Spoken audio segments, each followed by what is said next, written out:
అందరికీ వందనములు, దేవుని నామమున స్తోత్రములు. ఎలా ఉన్నారండి? బాగున్నారా? మన ఆత్మీయ కుటుంబ సభ్యులు అనగా యూట్యూబ్ సభ్యులందరికీ నా ప్రేమ వందనములు. నేటి మన ధ్యానాంశము దేవుని తలంపులు మన ఎడల బహు విస్తారములు. నేటి మన ధ్యానాంశము దేవుని తలంపులు మన ఎడల బహు విస్తారములు. కీర్తనల గ్రంథము 40వ అధ్యాయము 5వ వచనం చదువుకుందామండి. యెహోవా నా దేవా, నీవు మా ఎడల జరిగించిన ఆశ్చర్యక్రియలను, మా ఎడల నీకున్న తలంపులను బహు విస్తారములు. మా ఎడల నువ్వు జరిపిన ఆశ్చర్యక్రియలను, మా ఎడల నీకున్న తలంపులను బహు విస్తారములు. వాటిని వివరించి చెప్పుదును అనుకుంటున్నా, అవి లెక్కకు మించి ఉన్నవి. నీకు సాటి అయిన వాడొకడునూ లేడు. వాటిని వివరించి చెప్పాలంటే నువ్వు మా పక్షంగా చేసిన ఆశ్చర్య కార్యాలు, తర్వాత నీకు మా ఎడల ఉన్న ప్రణాళిక, తలంపులు లెక్కించి చెప్పాలంటే విస్తారములై ఉన్నవి. మేము లెక్కించి చెప్పలేము ప్రభు అని ఇక్కడ దావీదు మహారాజు మాట్లాడుతున్నాడు. దావీదు మహారాజు రాసిన కీర్తన 440వ కీర్తనలో ఈ రీతిగా దావీదు మహారాజు ప్రభు యొక్క మహిమను తెలియజేస్తున్నాడు. ఇక్కడ ఏం మాట్లాడుతున్నారంటే, యెహోవా మా దేవా, నీవు మా ఎడల జరిగించిన ఆశ్చర్య కార్యములను, నీకు మా ఎడల ఉన్న తలంపులను లెక్కకు మించినవి అని, అవి విస్తారమైనవి అని చెప్పుతున్నాడు. చూడండి, ఈ లోక సంబంధమైన తల్లిదండ్రులైన మనకే మన పిల్లల ఎడల ఎంతో విస్తారమైన తలంపులు ఉంటాయి కదా. మన పిల్లలు బాగా చదువుకోవాలని, మంచి ఉద్యోగం చేయాలని, ఆ తర్వాత మంచిగా వివాహం చేసుకోవాలని, వాళ్ళు మంచిగా పిల్ల పాపలతో వర్ధిల్లాలని, ఇలా ఎన్నో కోరికలు పెట్టుకుంటాం. మన పిల్లల్ని డాక్టర్లు చదివించాలి, ఇంజనీర్లు చదివించాలి, లాయర్లు చదివించాలి, కలెక్టర్లు చదివించాలి, ఇలా మనం ఆలోచించుకుంటూ ఉంటాం కదా.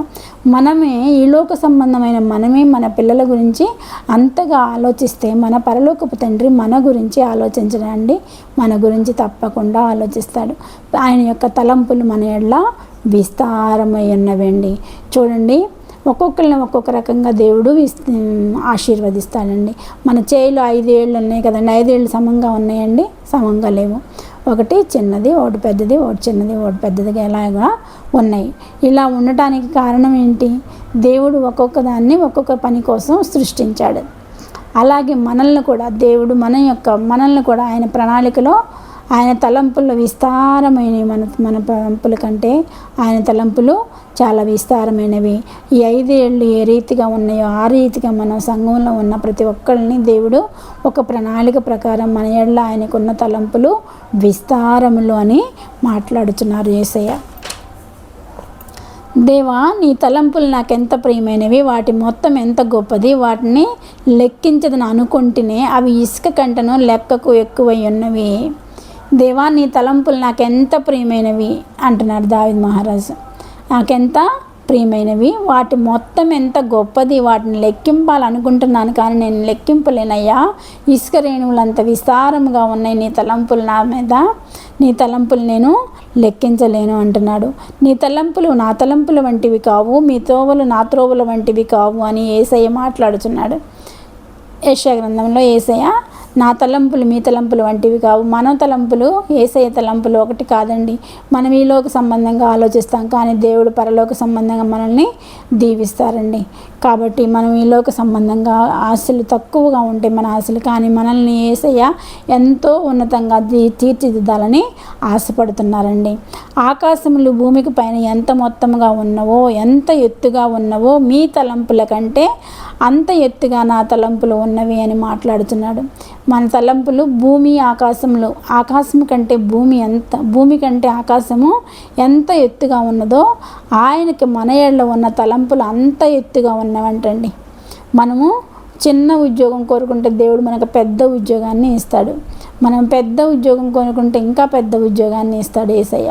కాబట్టి ఎవరిని ప్రతి ఒక్కరిని ఒక్కొక్క ప్రణాళికగా ఆయన రూపించడం జరిగింది. దేవుడు అడవి పువ్వులను ఎలాగూ ఎదుగుచున్నవో ఆలోచించండి. అడవి పువ్వులు ఉన్నాయి కదండి, అడవి పువ్వులను దేవుడు ఎలా ఆశీర్వదించాడు. అవి ఎన్ని రంగులుగా ఎంత అందంగా బ్యూటిఫుల్గా ఉంటాయి కదా, చాలా అందంగా ఉంటాయి. అవి సాయంత్రానికి వాడిపోతాయి. అడవి పువ్వులు ఉదయం వికసిస్తాయి, సాయంత్రం వాడిపోతాయి. కానీ ఉదయం వికసించి సాయంత్రం వాడిపోయే పువ్వులకే అంత అందంగా దేవుడు అలంకరించి కలర్స్ వేస్తే మరి మన జీవితానికి అందంగా దేవుడు తీర్చిదిద్దురా అండి? తప్పకుండా తీర్చిదిద్దాడు. యేసయ్య తన ఇష్టంగా తన పోలికలో చేసుకున్నాడు మనల్ని. కాబట్టి మనల్ని ఆయన అద్భుతంగా ఆశీర్వదిస్తాడండి. ఆయన అద్భుతంగా ఆశీర్వదించే దేవుడు. కాబట్టి ఆయన ఆశీర్వాదాలు మనకి ఉండాలి అంటే మనం ఆయన ఆజ్ఞలను అనుసరించాలి.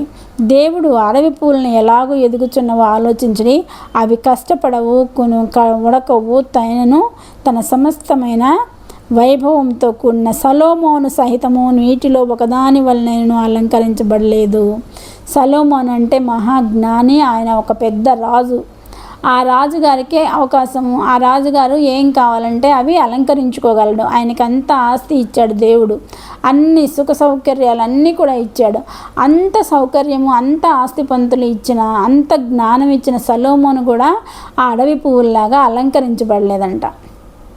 అంటే దేవుడు తన బిడ్డల్ని ఎంతగా అలంకరించాలని ఆశపడుతున్నాడో చూడండి. అడవి పువ్వుల్ని అంత అందంగా అలంకరిస్తే దేవుడు తన పోలికతో చేసుకున్న మనల్ని అలంకరించడాన్ని తప్పకుండా అలంకరిస్తాడు. నేడు ఉండి రేపు పొయ్యిలో పడవేయబడి పువ్వుల్ని అలాగన అలంకరించిన మనలను ఎంత మంచిగా తీర్చిదిద్దుతాడు అనుకుంటున్నాడు యేసయ్య కదా. కాబట్టి దేవుడు మనల్ని అద్భుతంగా ఆశీర్వదిస్తాడు. ఆయన తలంపులు మన తలంపులు వంటివి కావు. మన తలంపులు చిన్నగా ఉంటాయి, ఆయన తలంపులు విస్తారముగా ఉంటాయి. ఆయన తలంపుల్ని మనం లెక్కబెట్టి కొలవలేము. ఇసుక రేణువుల కంటే విస్తారముగా ఆయన తలంపులు మన మీద ఉన్నాయి. కాబట్టి మనం ఈ 5 ఏళ్ళు ఏ రీతిగా ఉన్నాయి ఆ రీతిగా మనందరినీ ఒక్కొక్కరిని ఒక్కొక్క ప్రణాళికగా దేవుడు ఏర్పాటు చేసుకోవడం జరిగిందండి. దేవుని యొక్క ఏర్పాటు ప్రకారం మనం అందరం సంఘంలో కలిసి జీవించవలసి ఉన్నది. ఒక సంఘమై ఏక సంఘముగా మనం అందరం కూడా ఒకే సంఘముగా ఉండి దేవుణ్ణి ఆరాధించవలసిన వారమై ఉన్నాము. ఈ దేవుని దీవెనలు మనం అందరం పొందుకోవాలని కోరుకుంటూ ఈ చిన్న వాక్యాన్ని ముగిస్తున్నాను. చిన్న ప్రార్థన చేసుకుందామండి. సర్వశక్తి మిక్కిలి కృపగలన ఘనమైన యేసురాజా, మీ పాదములకు స్తుతులు స్తోత్రములు తండ్రి.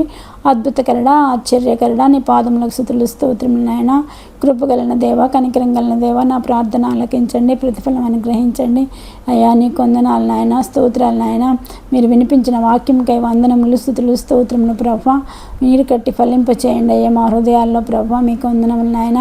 మా యూట్యూబ్ పరిచర్యలో ఉన్న ఆత్మీయ కుటుంబ సభ్యులందరినీ ఆశీర్వదించి దీవించండి ప్రభా. ఇక్కడ తలలోంచిన ప్రతి ఒక్క బిడ్డని మీరు ఆశీర్వదించి దీవించండి ప్రభా. అందరికీ కావలసిన శాంతి సమాధానం అనుగ్రహించమని మా ప్రభును ప్రియకుమారుడైన యేసుక్రీస్తు నామమున అడుగుచున్నాను తండ్రి. ఆమేన్.